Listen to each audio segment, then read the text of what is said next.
Information shared on the following program is for general information purposes only. It does not constitute legal, tax, investment, or other advice, nor is it intended to recommend any particular investments, products, or financial instruments. Always seek advice from your financial advisor, attorney, or accountant with regard to investment, legal, or tax questions.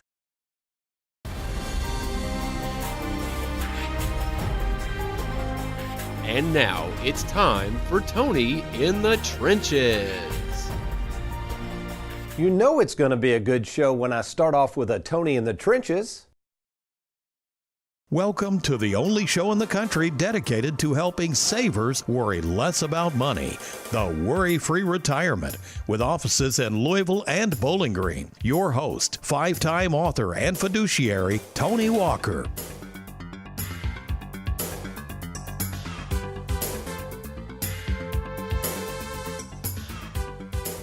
Well, normally we don't start a Worry-Free Retirement episode with a Tony in the Trenches, but following the four-part series that we just completed on the 4 different types of taxation, we got a question from Stan out of Bowling Green, Kentucky, and Stan asks the following. Tony, I watched your show the other day on tax-deferred annuities and tax-deferred cash value of life insurance, and I got really confused how to calculate the taxes owed on these 2 investments. Could you go over that again? Sure, Stan, but this question poses another question. How are all assets eventually taxed, and how does the government constitute the taxation and the basis for taxing them? We're going to use this term basis a lot because it's a very important term. Well, hello everybody, I am Tony Walker, and for the next 28 minutes or so, I'm going to arm you with information that will not only help you sleep better at night, knowing now how to calculate your taxes in retirement, but to hopefully deal with some of the biggest misconceptions on how different assets will be taxed to you when you're alive and when you die, and then to your loved ones. You know, let me ask you a question here real quick. Let's say that you and I were having a friendly debate.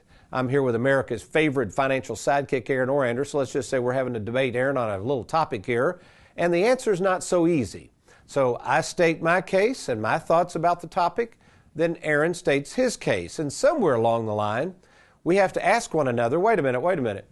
What is your basis for your particular argument? Or what is your basis for making a particular assertion about the argument? So basis is the key word here, especially when we're talking about taxes, because basis is the foundation of where we start not only with the debate, but also on where we start on where our taxes are and how we're going to tax our money. It's called cost basis. So what is cost basis, and why is this important when dealing with the 4 different types of taxation? Let's put this chart up there full screen, Aaron. Again, we're not going to go over this chart, but as you can see here on this chart, there's all kinds of different products. And while I tried to put those products in each particular category of the 4 different taxations, they actually can fall into different categories. For instance, although we put annuities under after-tax tax deferred, annuities can actually be placed inside an IRA, making it a pre-tax tax deferred. So to make things really confusing, the IRS places different methods of calculating your cost basis on how to eventually determine the taxes you owe. So as we stated in previous shows, of all the assets I would own if I were a young person especially, but we could also talk about Roth conversions, but basically is the Roth IRA. Now from a cost basis standpoint, let's think about the Roth IRA. Why do I like the Roth IRA so much? Number one, it is a very, very flexible tool, and number 2, that cost basis and knowing that amount can come back to really help you. So let's talk about the advantages real quick of owning an after-tax Roth versus putting all your money in a pre-tax IRA or 401k. First of all, with the Roth, you have already paid the taxes now, meaning that the money from here on out to you and your family is tax-free forever. That's a huge deal. Secondly, and in most circumstances, the money you eventually take out in retirement will be completely tax-free to you. They say, what's the big deal there, Tony? We'll see that in just a second. Number 3, with a Roth IRA, one of the biggest things I run into that people are nervous about or don't understand is how to calculate what's called your required minimum distribution when you turn age 70 and a half. That deals with pre-tax accounts, 401ks, IRAs, TSPs, 457s. If you have a Roth IRA, you're exempt from having to be forced to take out money and to calculate the 70.5 RMD. And finally, as we've been talking about in the past shows, if you want to take out money prior to 59.5 with an IRA, you're penalized on it. You can't do it. The money's all locked up. However, let's say you've been funding a Roth IRA and you're age 45 and you need to get some money out for some reason. The Roth lets you calculate your basis, that's the amount you put in, and you're able to take that money out prior to 59.5 and take it out tax-free.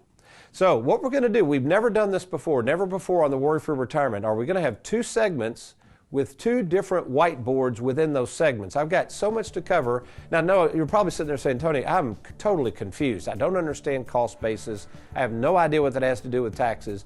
When we return, I'm going to give you some actual examples on the whiteboard. This is going to be some good stuff. You stay tuned. You're watching the Worry-Free Retirement.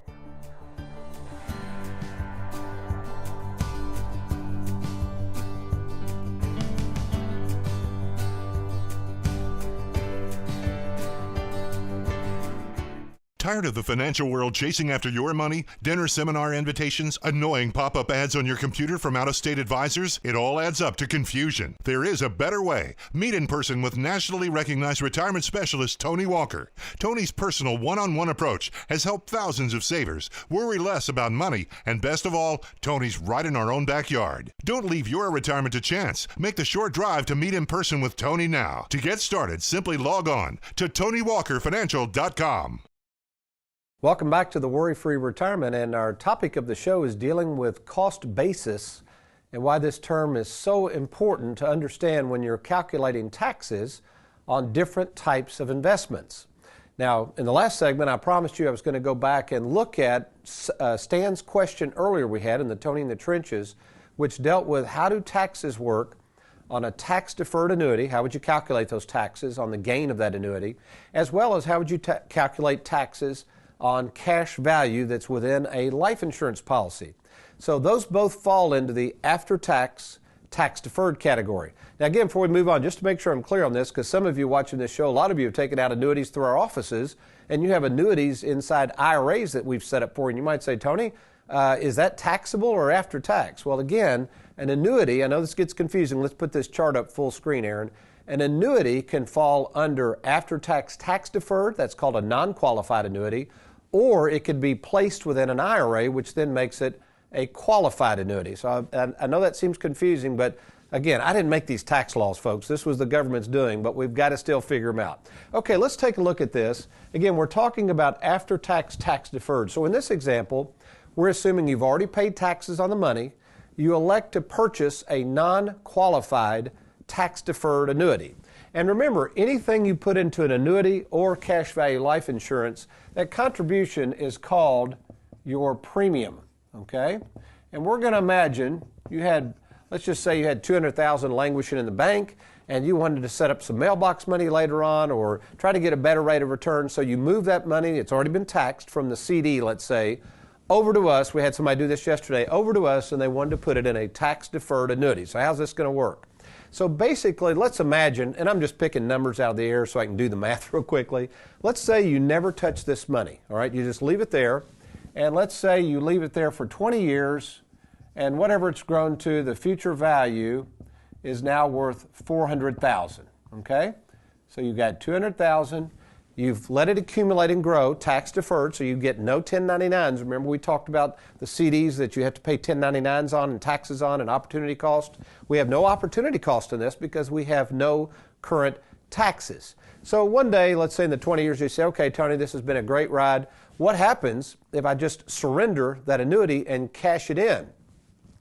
Well, therein lies the problem. So basically, the $200,000 is your cost basis, all right? That's what the government is going to use to determine what you're going to get back tax-free. So you cash this in, we send you a check, let's do it this way, for $400,000, all right? So you get a check. Now we have to subtract the $200,000, that's your cost basis. You don't owe taxes on that, right, because you've already paid taxes, leaving you a $200,000 gain on that money. And the problem is this is taxed at ordinary rates. This is not subject to capital gains. So you would have to, so if you were in a 25% bracket, which this would probably throw you in a higher bracket just to liquidate this puppy, it probably wouldn't be a smart idea to do this, but you're going to have to pay 25% of $200,000. In other words, you're going to have to pay $50,000 in taxes. And you say, well, Tony, what if I die? What happens to this thing? Does the $400,000 go to my heirs? And I would say, yeah, that's the beauty of an annuity. There's no probate. It would go to your beneficiaries. The problem is they do not get what's called a step-up in basis. Their basis is going to be your basis. Their basis is going to be $200,000. So again, they're going to owe taxes at their tax rate of another gain of $200,000, whatever that tax rate is. So hope you understand that. Now, there's something that annuities offer that no other product will let you do this. This is kind of neat. If you have a non-qualified annuity, it's something called an exclusion ratio. All right? Running out of room here. So the exclusion ratio says, hey, let's say you're now 65 years of age and you've got this huge gain built in. We did one of these last week for somebody. They wanted to spread that gain out, but they also wanted to spread the taxes out. The exclusion ratio, and we can run these numbers for you, the government would say, okay, if you're willing to take this out as mailbox money over a period of time, we'll let you spread the taxable gain out over a period of time rather than getting hit at one time. So this is a huge issue. So again, if you've got an old annuity with some gain in it, you may want to talk to us and let's see what the best way is to handle that. Now the second component of after-tax tax deferred is cash value of life insurance. By the way, this is called LIFO in terms of you accountants out there, last in, first out. I won't get into that. Cash value life insurance is the FIFO method, a little more advantageous. So let's say we do the same thing. So for instance, I've got several whole life policies on myself. I've contributed premiums of, let's say, $10,000 a year, and I've done this for 20 years. Now let's just say my cash value is $200,000. And then let's say I let it grow to $400,000. Okay, we're trying to emulate up here. And all of a sudden I say, well, I don't want to liquidate this whole thing, but if I did, what would happen? If I liquidated it, we're into the same situation. I would owe $200,000 gain on the difference, right? Because that's my cost basis. If I sell it for $400,000, the gain is $200,000. But with insurance, it's a little different. I could come in here, first in, first out. I could make a withdrawal of the $200,000, and with life insurance, that's my basis. They'll let me take that out first tax-free, and then the balance of it, rather than just liquidating the thing and losing my death benefit, I don't want to do that anyway. I love my death benefit, and so does my wife. I would just borrow the balance out tax-free. So, folks, there's so many things you can do. So with these two products, which we provide a lot of annuities, we provide a lot of life insurance, this is one of our specialties here, we also understand the tax ramifications. This is why I tell people a lot of times, hey, you're getting ready to run out and buy an annuity. I know a lot of these dinner seminars, most of these folks are pitching annuities. You're getting ready to invest your money in something, and the question is, do they really understand how to coordinate that product with your other products in a game plan that saves you the most on taxes? Remember, folks, for savers out there, the deal is we want to keep our cost as low as possible. We're not out here chasing returns and trying to risk our money. We're trying to keep more money in our pocket on a conservative basis, and with this strategy, we can do that for you. Now, when I come back, we're going to get the whiteboard out again, because next I'm going to cover the pre-tax tax deferred, and I'm going to compare a 401k with an investment that might surprise you a little bit. I'm going to turn this whiteboard around. I'll be right back.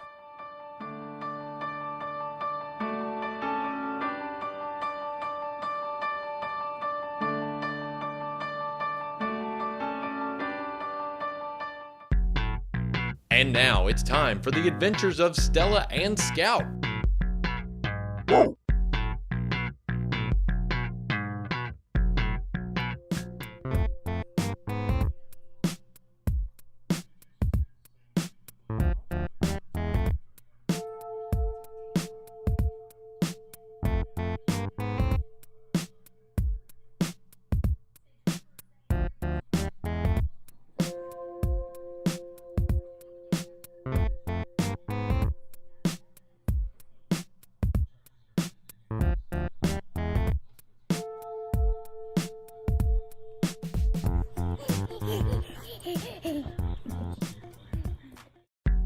You've been watching The Adventures of Stella and Scout.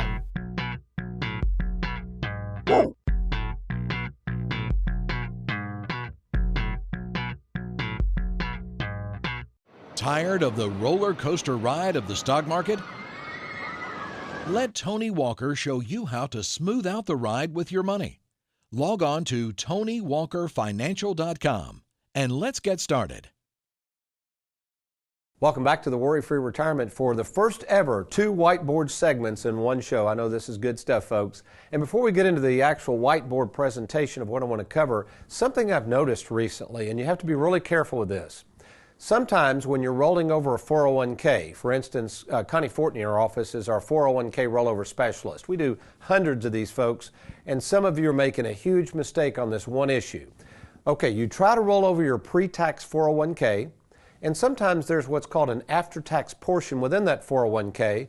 And in many cases we see this. Somebody brings in a statement with us, they've rolled it to an IRA, and we notice there's some after-tax portion in there, but there's no way to differentiate what was after-tax, because we've got to know the cost basis, and what was the pre-tax.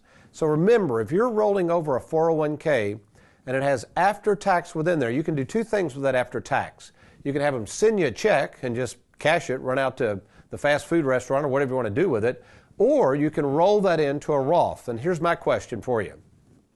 If you're going to roll over the 401k, do you really have anybody in your corner that understands all these tax rules? So if you've got a 401k you want to roll over, please contact us first.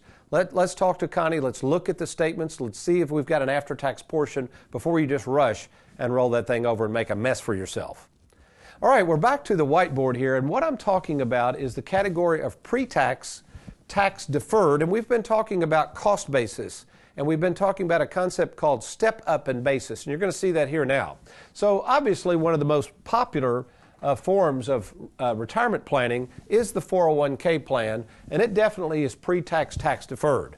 Now, contrary to popular belief, this is not the mother of all retirement plans, folks. Many of you have been duped into thinking that you've got to put 100% of your money in there. In fact, next week it's going to be an interesting show where we cover this problem of putting too much money in your 401k, and here's why. So when you put money in this, okay, you have money going into the plan, and it feels good. I realize that because you don't have to pay current taxes on it. But down the road, all right, we call this a tax tumor.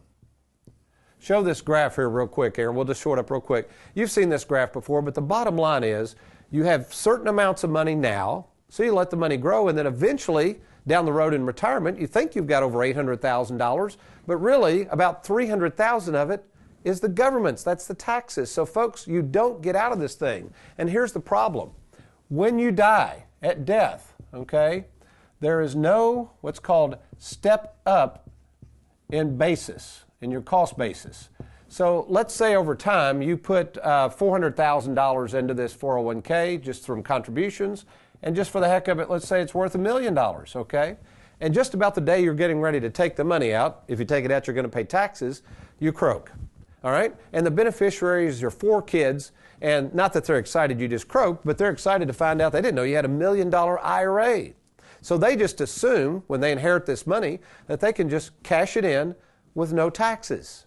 You know, I always tell my wife, she's an oncology nurse, and I'll say, Susan, as serious as having a tumor is, the good news is when people die, the tumor dies with them. In my world, when people die, the tax tumor gets passed to the next generation. So in this case, if they were to liquidate that $1 million, there is no step up in basis. They're going to pay 100% taxes on 100% of the money. Not a real good deal. I always say the 401k is a great planning tool for pre-retirement, but when you get into retirement, it's a lousy distribution tool. But we can help you figure out how to minimize that tax tumor.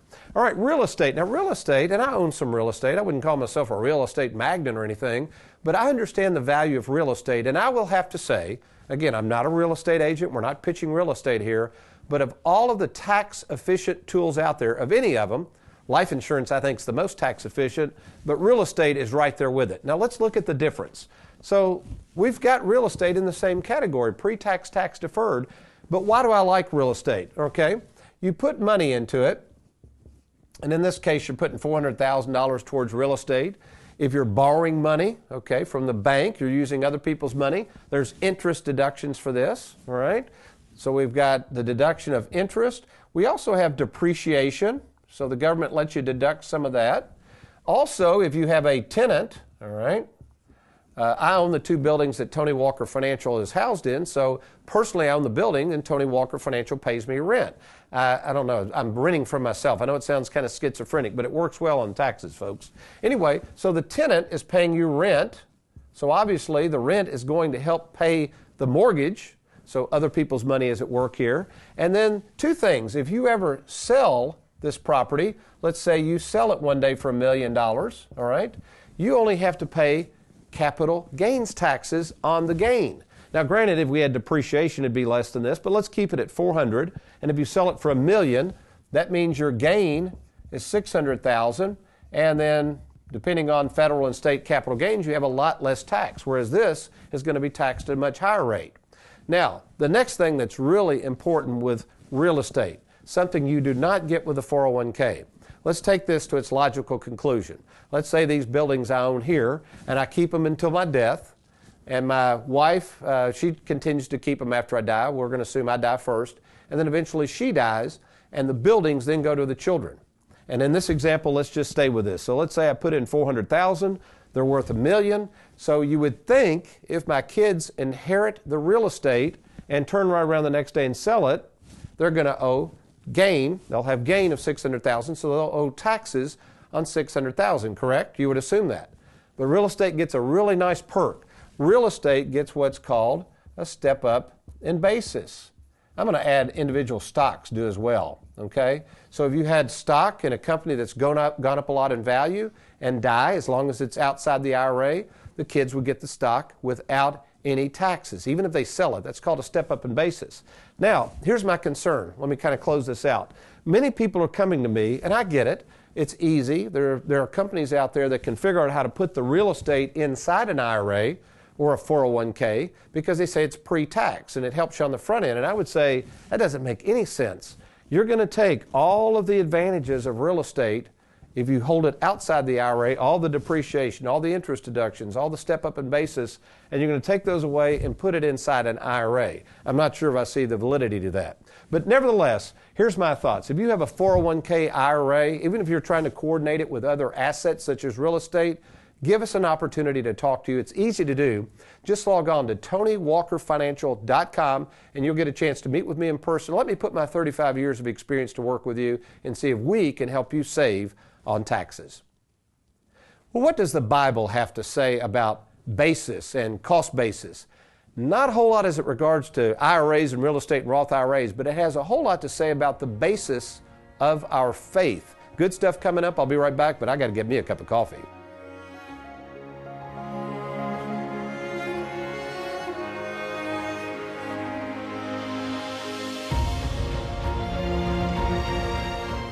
Are you retired or retiring soon? Do you have a 401k, IRA, thrift savings account, 403b, or lump sum pension that you'd like to move to safer territory? Did you know that all the money you see on your 401k statement isn't really yours? Depending on your overall taxable income, the government has essentially a lien on your 401k that can tax as much as 40% of your money when you go to take it out.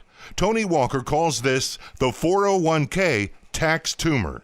For over 33 years, retirement specialist Tony Walker has helped thousands of savers worry less about money by creating game plans to deal with your tax tumor. Get control of your retirement by controlling the taxes owed on it. Schedule a free meeting to see if you can reduce your tax tumor and provide a guaranteed income you can never outlive. To get started, simply log on to TonyWalkerFinancial.com. That's TonyWalkerFinancial.com. Welcome back to the Worry-Free Retirement with the money missionary himself, Tony Walker. Well, we've been discussing something referred to as cost basis, and this idea that if we lived in a perfect world, we would be able to, we'll use this key word I'm going to talk about, transform our money from taxable to tax-free. To do that, though, we must have an understanding of the laws provided to us by the government in terms of how they label this concept of cost basis. In summary, our goal in retirement planning is to transform money over into as much of it in a tax-free state as we can, and then, of course, when we're dead and gone, hopefully leave it to others tax-free. Unfortunately, that's not always easy to do. You know, you think of transforming your money from taxable to tax-free is difficult. Try transforming your life from one of frustrations and failures, the Bible calls this sin, to one of complete perfection. That's what the Bible calls God's glory. So if I had to choose between transforming my money versus transforming my life, I'll take my life over the money any day. Now, God has His own sets of laws on this notion of transformation, so let's turn to the Bible where we find in Romans chapter 6, where Paul speaks of the death of Christ and what the transformation of Christ did to us. So, why did Christ die, you said? Well, the Bible says that Christ died so that we might walk in newness of life. Verse 5 says that as a result of His death, we have become united with Him in His likeness of death. Certainly, we shall be able to be in His likeness at the resurrection. This is talking about the concept, I know it gets heavy, folks, but of transformation. Because this transformation is of our hearts and minds, and as a result, he says, hey, you're no longer slaves to that old sinful world you've been serving. Now in verse 9, let's turn over to verse 9, Aaron. He says that death no longer is master over him, and that means death is no longer master over us. More verses on this transformation process that we go through. Colossians 1:13 says, He, we're still talking about Christ, delivered us, I would say transformed us from the domain of darkness and transferred us into His kingdom of His Son. Verse 14, why? In whom we have forgiveness of sins. So friend, no matter what you might be dealing with, no matter even if it's financial struggles, I assure you, if you will latch onto these words, meditate them, it will begin to transform your mind and more importantly, your walk. Well, you're sitting there saying, well, Tony, that's all good and I love the encouraging words. Let's get back to this transforming my money thing. How can I learn to use and enjoy and protect more of it? How do I do that? And that's the easy part, folks. All we got to do is meet. Now, it's easy to do. All you do is log on to TonyWalkerFinancial.com. Incidentally, we really appreciate the feedback on the show and the vast number of people that are going to our website. So let me assure you, when you do click on that Meet with Tony, that information is totally confidential. It goes to our Bowling Green office where that information is then sifted through to see how we might help. Now, I can either talk with you by phone in person or we can meet at our Louisville or Bowling Green, Kentucky office. Also, for those of you over there watching in Lexington, be happy to meet with you. Just make the short drive over to Louisville and we'll be happy to sit down and review your situation. So take advantage of meeting with me in person. There's absolutely no cost or obligation to do so. Again, it's TonyWalkerFinancial.com and let's get started. Well, I hope you've enjoyed today's program. This concludes our 5-part series of taxation on money.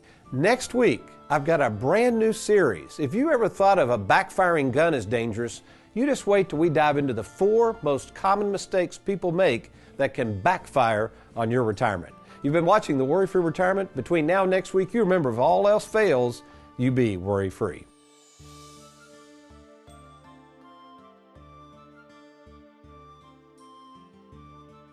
Thank you for watching the Worry-Free Retirement with Tony Walker. If you need a safe and simple game plan for your retirement, log on to TonyWalkerFinancial.com and schedule a free, no-obligation meeting with Tony.